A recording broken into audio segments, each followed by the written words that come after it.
Okay, so it seems as though some people were confused by my first video. So I have another example here, and this one is actually a lot easier to understand. Here we're going to be using Pro Q4 instead. I'm sure a lot more people are more familiar with this. So basically what I'm doing is I have a kick here, and I have like a little ding here.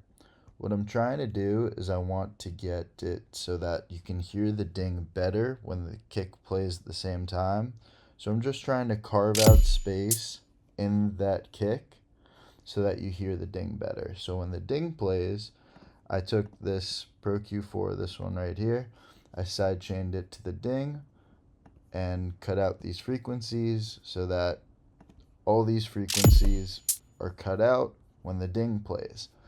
The problem that's happening is that if this sidechain thing, all these frequencies getting cut out, should not be, this shouldn't be happening on this second kick because there isn't a ding here.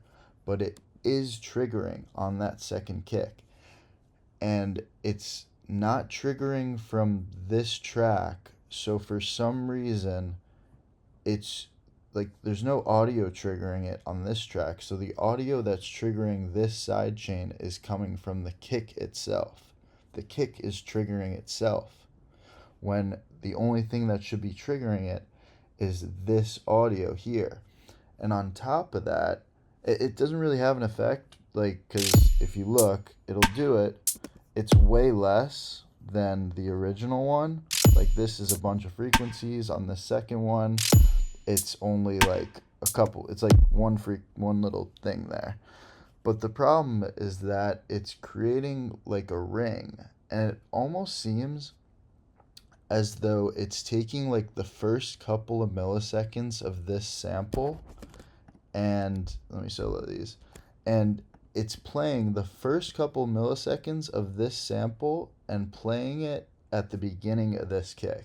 Because in my first example, it was giving me a high pitched tone that was similar to the hat.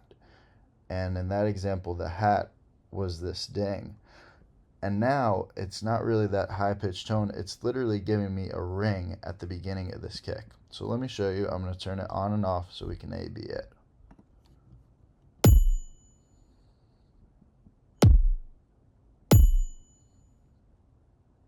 You hear that ring right as this kick is playing, and when I turn it off, that ring is going to go away.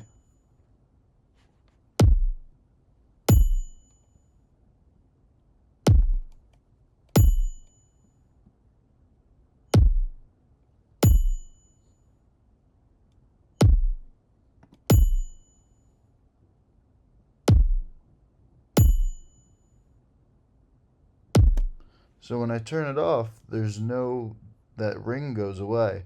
But when I turn it on, it seems as though it's taking the beginning of this sample and it's playing it right here.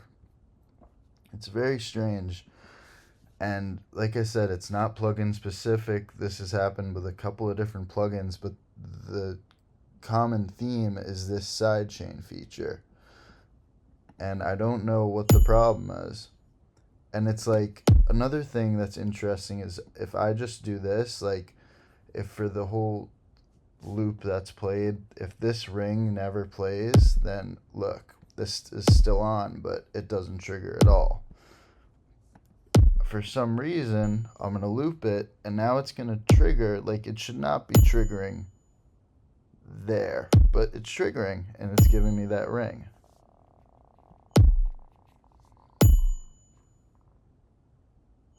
Here's with it off. Clean kick, no ring. Turn it back on. Side chaining and the ring. So the only thing I can think of is that this is a bug in Ableton 12. Either that or there's something, some way that DAWs act that I don't know. But I think it's a bug because I don't think it should be doing that by design.